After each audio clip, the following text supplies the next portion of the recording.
Committee ये सिफारिश नहीं कर सकती कि उसको दंड क्या दिया जाना चाहिए. There is a fundamental distinction. That power lies with this House.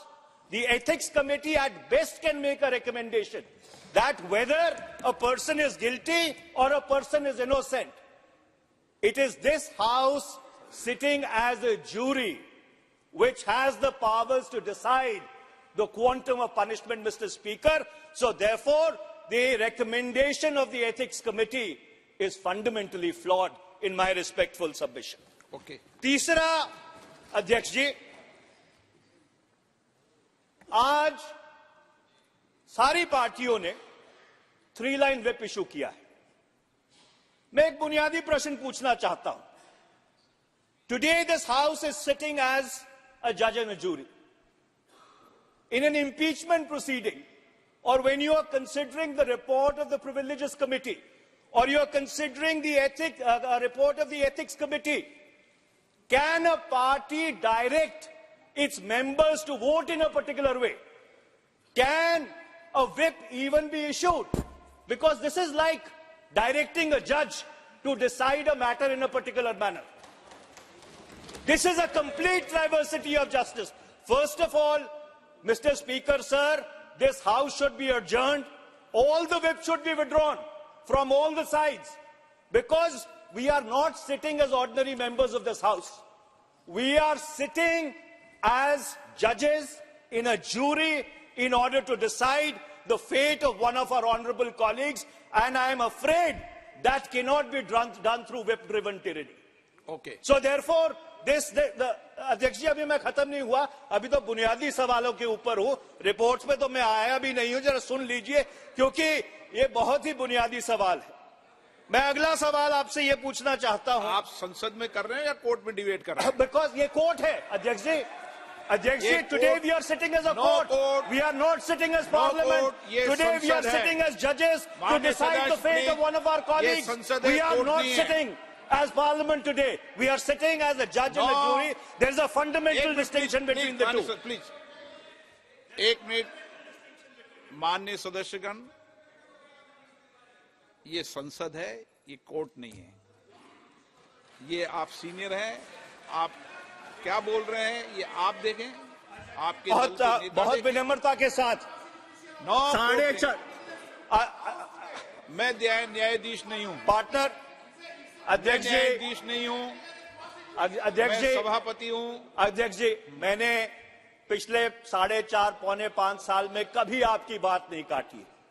आपकी हर रूलिंग को सर माथे पर रखा है.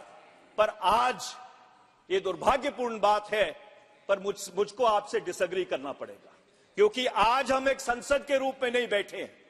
Today we are sitting as a jury, we are sitting as judges to decide the fate of one of our colleagues. My next question, Mr. Speaker, sir. माननीय सदस्य, एक please.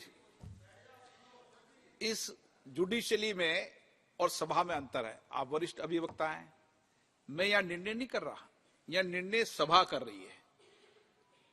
आप गलत तरीके के तर्कों को यहां पर मत रखिए. ये रिकॉर्ड में जाती है चीजें. आप गलत तरीके से. मैं न्यायाधीश नहीं हूं, मैं सभापति हूं, और निर्णय करेगी सभा. निर्णय करेगी. और हमने किसी के लिए ऐसे ही आपने कहा. इसलिए आपने मेरी बात थोड़ी कहा है कि ऐसे ही वोट करो. हमने तो व्हिप किया प्रेजेंट करने के लिए. 1 मिनट प्लीज, 1 मिनट बैठिए. ये सभा निर्णय कर रही है, और जब सभा निर्णय करती है तो सभा निर्णय करती है. प्लीज. मैं बहुत अदब और सत्कार के साथ एक बात पूछना चाहता हूं. क्या एक न्यायमूर्ति को या न्यायाधीश को यह कहा जा सकता है कि नहीं be directed to decide in a particular manner? आप 10th शेड्यूल के तहत जब व्हिप इशू करते हैं, you are virtually directing your members to decide in a particular manner. This is the complete antithesis of natural justice. It is the complete antithesis of natural justice. The fundamental principles of natural justice are being thrown to the winds in this House. I would urge you, Mr. Speaker, sir, that the whip needs to be withdrawn, because we are sitting as a jury. The whip needs to be withdrawn. आप अभी अध्यक्ष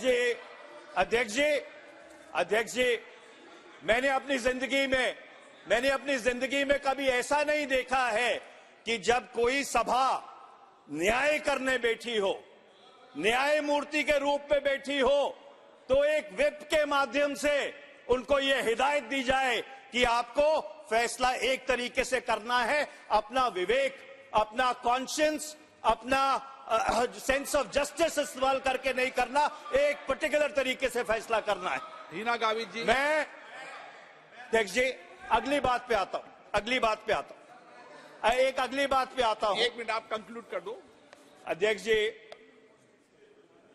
संविधान की धारा 105, article 105 of the Constitution gives powers, privileges and immunities to members of Parliament.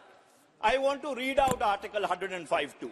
Mr. Speaker, sir, Article 105(2) says, no member of Parliament shall be liable to any proceedings in any court in respect of anything said or any vote given by him in Parliament or any committee thereof, and no person shall be so liable in respect of the publication by or under the authority of either House of Parliament of any report, paper, vote or proceedings.